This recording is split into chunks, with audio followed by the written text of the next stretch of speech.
Welcome back to Living 808. Our next guest may look familiar to you. Brad Coates is the founder and former senior partner for Coates & Frey, a law firm here in Honolulu. And Sachi Braden is one of the most successful real estate brokers in the state. Now, what some of you may not know, though, is this husband and wife team are also authors. They each just released books that were written to help inspire and educate those who may be navigating tricky times. And we're learning more about that today. Welcome to Living 808. Thank you for joining us. Thanks for having us. Yeah. Brad, why don't we start with you? Tell us about your book and what inspired you to write it. Well, I'd been a divorce lawyer for probably 20 years before I ever even wrote this book. And what most divorce lawyers do, I think, is focus on the meat axe down the middle of chopping up people's assets and dividing them in half. And it seemed to me that there was more to it than that, because people are coming to you at a really kind of crucial, pivotal time in their life. Obviously, a divorce is a major milestone for people. And if you can learn more about the psychology and the sociology and the demographics and where it's going to go from there, you can actually help people turn it into more of a holistic experience and actually learn from it instead of repeating the same mistakes over and over again. So I tried to write this book as being a, an overall discussion of, romance, love, divorce, picking the prospective right mates and how to save marriages as much as chopping them up, and have people grow out of the experience. So I published it a lot of times now, 20 years later. Yeah. The book is called Divorce with Decency, right? And I love that title because I think that's what everybody should strive for. I mean, like you said, divorce is such a, it's a scary time in one's life. It's a big step, a big decision to make. And you have a very good reputation for doing it respectfully. So I can see where this book would be very helpful to a lot of people. This is the 5th edition, right? Yeah. So how does this book differ from your previous books? Well, Divorce with Decency has always been kind of the mantra of the Coates & Frey firm, and we've always tried to keep it going in that direction as much as possible. But what's changed is society's changed a lot.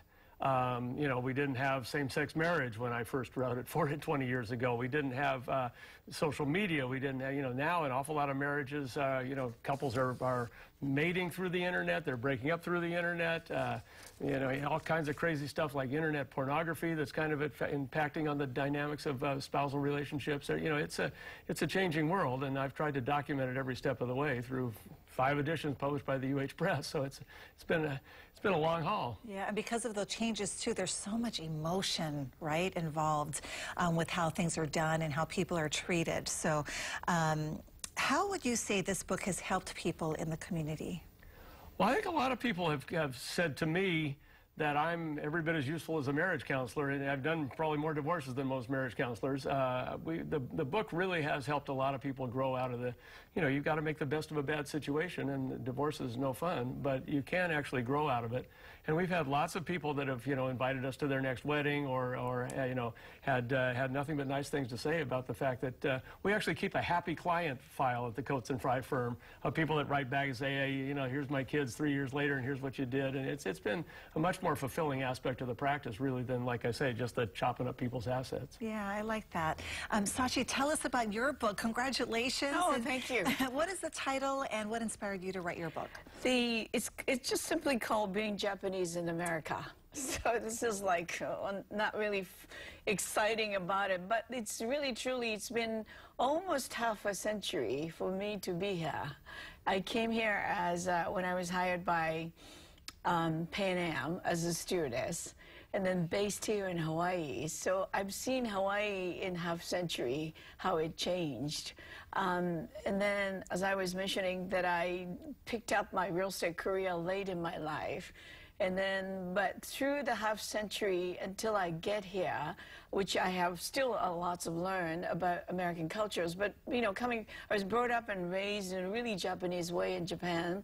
So the transforming and adapting, assimilating one culture to the other culture was an effort. And then, so I had been in limbo in the two culture for the longest time. Mm-hmm. So I'm hoping somebody who is fresh off the boat type of people, new to these cultures, and or marrying an American gentleman or American wife, to give them an idea to how to handle themselves, to better themselves again, to going through that limbo process up to civilization. But at the same time, it is written in English and Japanese. That's great. So that's actually for those who, American people who actually say, hey, I've known everything about Japan, but still cultural difference is quite a bit of difference as you live there. So maybe it's a really good prepping book for you to going into another different cultures. It sounds like both of these books really can help a lot of people, and I hope that people will certainly pick it up. Where can people find your books? Mine's available through the UH Press. It's available through the Coates and Fry Law Office. It's available through Amazon, of course. Sachi's also at her office on Amazon. Okay, great. So we'll make sure to have all that information on our website. Again, Sachi's book is Being Japanese in America. And Brad, of course, your book is Divorce with Decency. But thank you both for writing these books, because I think it really is of service. That was actually the idea. Yeah, terrific. Thank you so much. Thank you. All right, coming up on Living 808, Island Club and Spa is more than just a gym. After the break, we're going to tell you how they promote a lifestyle.